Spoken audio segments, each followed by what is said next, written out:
اللہ من الشیطان الرجیم بسم اللہ الرحمن الرحیم اللہم صلی علی سیدنا و مولانا محمد وعلی آل سیدنا و مولانا محمد وبارک وسلم۔ حضرت محمد صلی اللہ علیہ وآلہ وسلم نرالی شان کے مالک اور آپ کے کچھ معجزات۔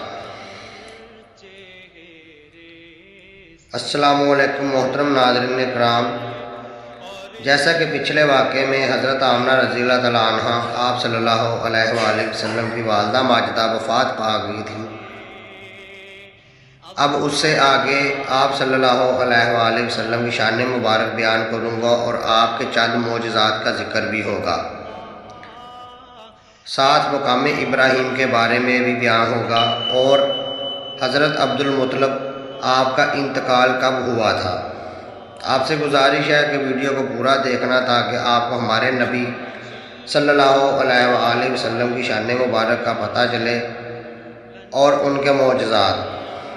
ویڈیو شروع کرنے سے پہلے آپ سے گزارش ہے کہ ویڈیو کو پوری دیکھنا اور اس چینل کو لائک اور سبسکرائب ضرور کریں۔ تو شروع کرتا ہوں، بسم اللہ الرحمن الرحیم۔ حضرت آمنہ رضی اللہ تعالیٰ عنہ آپ کے انتقال کے 5 دن بعد ام ایمن آپ کو لے کر مکہ پہنچی، آپ کو حضرت عبد المطلب کے حوالے کیا۔